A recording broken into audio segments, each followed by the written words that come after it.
No running on deck! Good morning and welcome to New Food Who Dis, the show where we get reacquainted with food that's antiquated. Summer is finally upon us and that means it's bikini season. So slap on those body positive hashtags and SPF as we dip our toes into a low calorie recipe from the 1960s, Slick Chick Soup.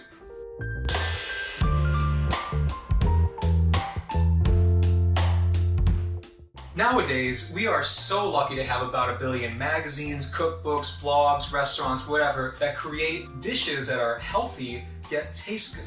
In fact, we sort of come full circle since so much of healthy cooking just relies on having fresh, whole ingredients that you yourself cook at home, i.e. how most people cooked prior to the mass modernization of food in the 20th century. See, during the early and mid 20th century, we saw a food processing revolution, introducing a wave of more prepared, frozen, and fast foods. But these foods, convenient as they were to busy homemakers, weren't exactly, how do you say, Whole 30. Shit, they weren't even Whole 1. Hey! So what was a woman to do if she had all this modern food shit but she still wanted to keep that apron tight?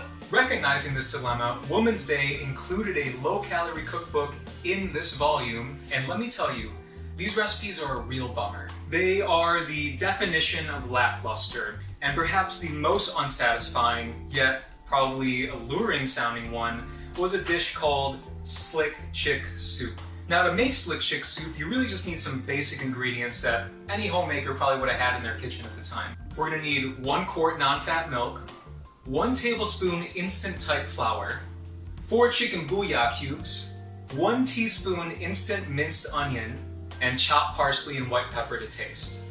Now, if you were listening closely, you might have caught something there. I specified instant type flour. Instant type flour is just flour that you can conjure up using a spell. Flicker and power, the quicker the flour.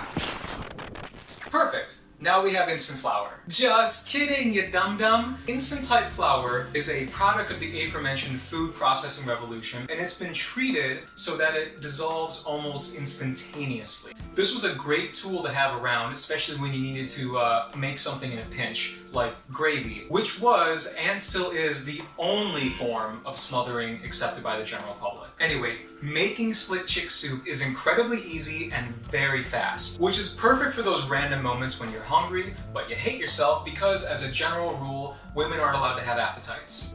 All you have to do to make Slick Chick Soup is combine the first 4 ingredients in a pot, bring it up to a boil.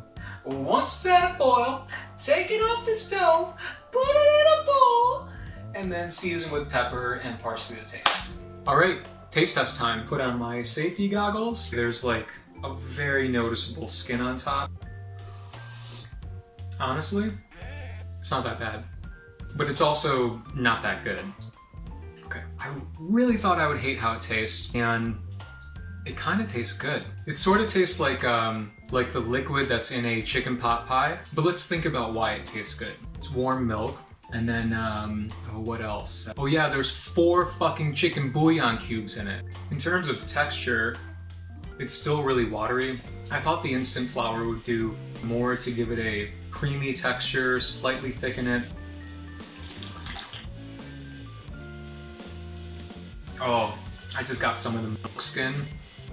It was like phlegm. It was like eating phlegm. It sort of has this kind of mouth coating effect. It's still pretty much just warm milk. Woman's Day had a team of chefs behind this book. Why couldn't they take this and maybe add 1 other vegetable? It's so restrictive. 1 serving, which is 1 cup, is 100 calories and 0.5 grams of fat. It almost seems like deprivation. That's really not any healthier. This soup is an eating disorder in a bowl. Oh, my beer is all the way over there. So, Slick Chick Soup, what say ye? Rip or resurrect? I'm giving this a big old, fat, super thick, spelled with 2 C's, rip. As a standalone soup, very depressing. It just needs maybe 1 or 2 other ingredients to remain healthy and be more pleasurable to eat. All that said, this could be a reasonable base for a soup for someone who is trying to reduce their calorie intake. But if you are that person, I would just crack open a Cooking Light because no. Just no. But on the upside, this is going to make a fantastic gruel for all the people I have locked in my basement. Ta-ta for now!